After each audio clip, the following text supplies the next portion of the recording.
Y'all, Natalie here today, and it's time for another video in the Dust Bunnies series that I do with my friend Kira. And today I'm feeling ready for fall. I'm trying to summon it with my scrapbooking.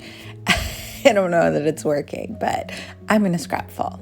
So I'm going to use that late afternoon 6x8 paper pad by Amy Tangerine. It just came out last year, so I don't know how much dust it has on it, but that's what I wanted to use. So that collection is going to inspire my entire layout. So right now I'm going through and picking 3 papers to coordinate with those 3 photos that are going to back the photos on my layout. And I've been really into using colored cardstock, and so that's what I was showing you at the beginning of the video, was that I was going to use one of those pieces of colored cardstock. So it ends up being kind of a darker layout, which I'm fine with. Feeling witchy right now, so that's the paper. That's the one I'm going to do. The orange with the pink leaves. So I like that 3 collection of 3 photos. So basically I just printed 3 photos of myself. I went through my scrapbook from layout. I can't talk. I went through my scrapbook from last year and thought, where are some gaps? Where are some layouts that are missing? And so I had a hole in the fall, and so I just went to that month and saw what photos that I had in that month that I hadn't scrapped on my phone. And so I just found these 3 that I thought could go well together because they are some of my favorite things. So I printed them out and kind of to do a page about a few of my favorite things. Fall is my favorite season. So I wanted to do some rolled paper because I've seen that a lot lately. I've seen a lot of layouts using rolled paper and 3D elements like that on the page. And so I wanted to try it. So I'm going to take each of these 3 pattern papers I picked, and I'm going to cut them into strips and roll them kind of into straws a little bit. And then I'm going to use them as a grouping under each photo. So that's what you see me doing here. I'm not going to make you watch all of it, but I do throw in a couple things. So I rolled those first 3, and then I kind of got the hang of it. And so now I'm showing you I do a strip of tape really close to the edge, and then one a little bit away from the edge, and start rolling on the one away from the edge to where it ends up as a tape that's right at the edge, so it adheres it down. And I'm going to put the straws down, seam side down, so it won't matter. They won't really show. For some reason, that white one with the gold foil actually rolled a lot easier than the other 2. I think it was thinner. I'm not sure. So there's the idea kind of what I'm going with here. I'm going to lay up those straws like that, group together, and then put the photos on top, right? But first, I told myself I wasn't really going to do a lot of mixed media, and then, of course, this page is filled with mixed media, so don't listen to me. So I take some white gesso, and I just do 3 strips under where the photos are going to go, and it's just going to be like an anchor for my photos. I guess my tip for this is to make them uneven or make them all different. So I didn't want them to be too uniform, which isn't a problem for me because I don't have like a crazy steady hand or anything. But yeah, I just made sure they were all 3 different. Off screen while it dried, I cut a background paper out of that. It's from the Willow collection by One Canoe 2. Now I'm just going to add a little bit of this light acrylic paint. It's in this bright magenta, but some of the flowers in those photos were this really bright color, so I thought it would be fun to have that pop. And you don't see much of it on the background, but I just like randomly painted. And again, it's not uniform across the 3 sections.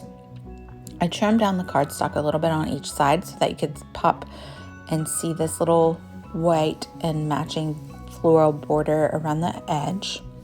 And everything has dried, so I'm going to lay it on top and just make sure that's how I'm liking it. I do like it. I like that the white and the magenta just kind of peek out the tiniest little bit, not too much. And I'm going to commit to the background. I'm going to adhere down my cardstock to the border. I did gut it because it's pretty. And I can use that square of paper elsewhere.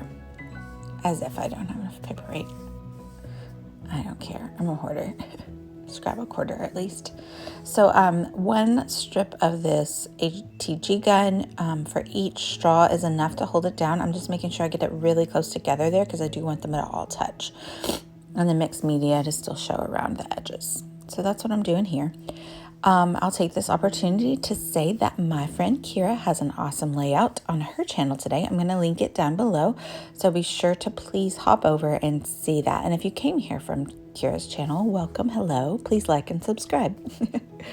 I'm also going to link down below with my affiliate link to a cherry on top. That's where I get almost all of my supplies. And that's where this came from last year.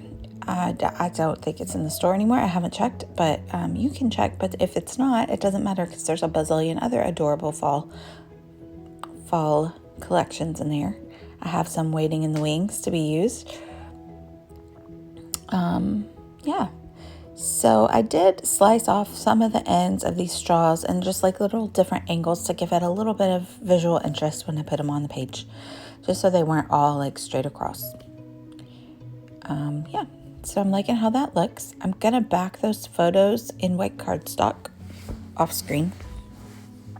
And then I'll be, oh, nope, it's not time yet. So I water down some of that gesso again, and I use a toothbrush to do some splatter. And I'm not going to lie, I was intending to just do like a little bit of splatter, and then it went like, woo.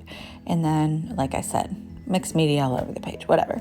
But I am using it to make some big drops. And then I have this liquid watercolor in copper. It's super cool. It's a Ken Oliver watercolor. Those I got that from the Cherry on Top store.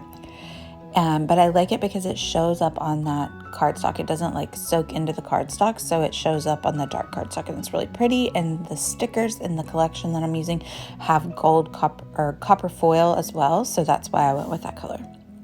So I've backed the photos with the cardstock, and I'm just using the same ATG gun to stick them down. And then these are the stickers from the late afternoon collection. There's like title stickers as well as cardstock stickers. So I picked out one of the title stickers, and I'm just kind of keeping them on a backing or a stamping block right now to just make sure of where I want to put everything. I'm also using a couple cardstock stickers from the last fall collection from Pink Fresh Studio. I pretty much cannot make a page without something from Pink Fresh Studio on it. So, but this had a little purple tag, which I loved because it coordinated well with the eggplant color behind that photo. So now I'm ready to commit. I let the sticker go off of the photo a little bit, so I did back that with some paper so that it wasn't trying to stick to the paper underneath, as well as that sticker there. You could also pop it up with some foam. So I put those 3 main stickers, and then I just go through with a couple of little hearts from the late afternoon collection and add those around, as well as adding some Pink Fresh Studio Essential Jewels with the same kind of darker, it's like a black brown color with the coppery glimmer, iridescent shine, whatever you want to call it. And I thought that went really well with this fall page. So hopefully this will summon some fall weather to us here in Middle Tennessee. Probably not. But thank you guys for watching. I hope you enjoyed this or inspired. Let me know if you have any questions, and make sure to check out Kira's video. Thanks for watching, y'all. Bye.